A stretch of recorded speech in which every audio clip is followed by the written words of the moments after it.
Two ancient philosophies, both claim to show you the deepest truth about reality, and today I'm going to argue that one of them is just better. Most people treat them like they're basically the same thing: go with the flow, we're all one, cool vibes, ancient wisdom, whatever. But they're not the same, and the difference between them is something massive, something that changes how you understand yourself, reality, and what it even means to be free. So let's get down to it. Taoism starts with a sentence that has survived 2500 years. The Tao that can be spoken is not the eternal Tao. Beautiful, right? But think about what that actually means. Taoism is telling you upfront, we can't tell you what ultimate reality is. It can't be named, it can't be defined. It's the water, the valley, the space inside the cup.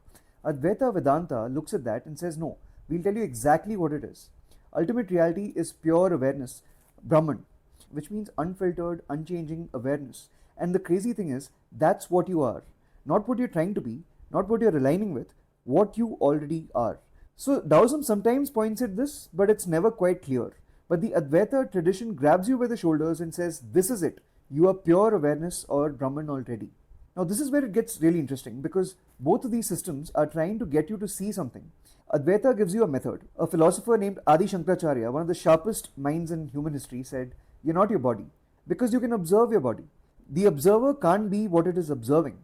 You're not your thoughts. Why? Because you can watch your thoughts. You've noticed them, I've noticed them, and it's super evident during meditation practice because once you get into the groove of meditation, this question keeps coming up.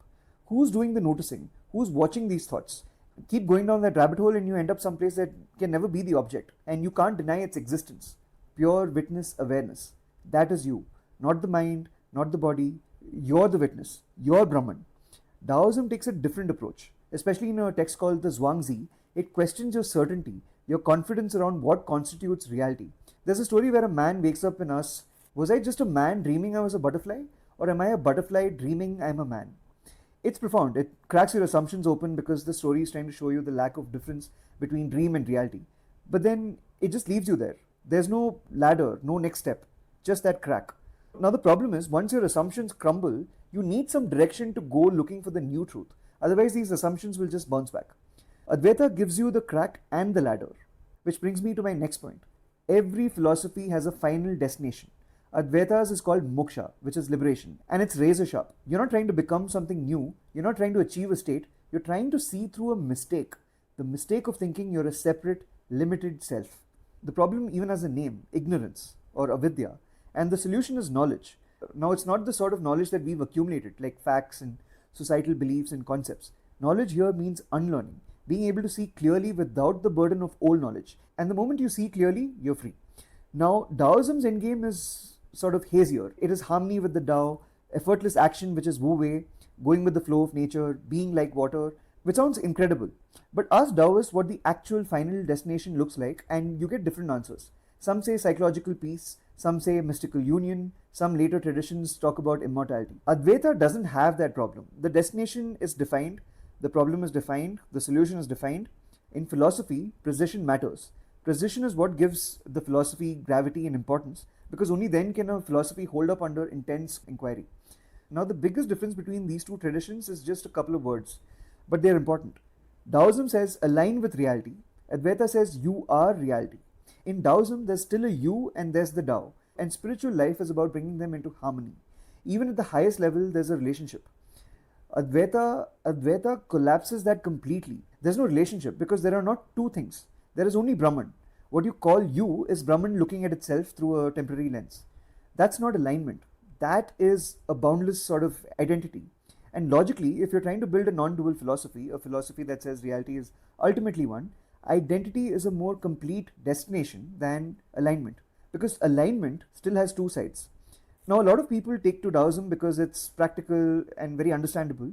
Stop resisting, stop forcing, let things unfold is the central concept. And that works. It genuinely works.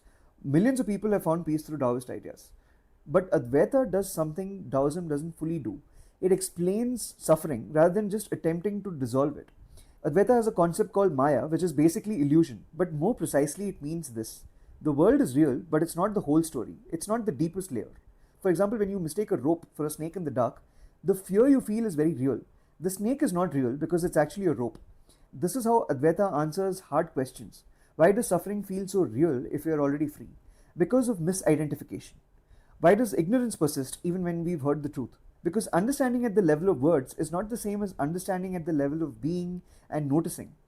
Taoism is very soothing, maybe even a great place to begin. But Advaita explores every aspect, and develops your critical thinking. It has a lot to do with deprogramming, actually. Now, does this mean Taoism is wrong? Absolutely not. Taoism is one of the most psychologically wise traditions ever created. It's genuinely changed how I think. But wise and philosophically complete are two different things.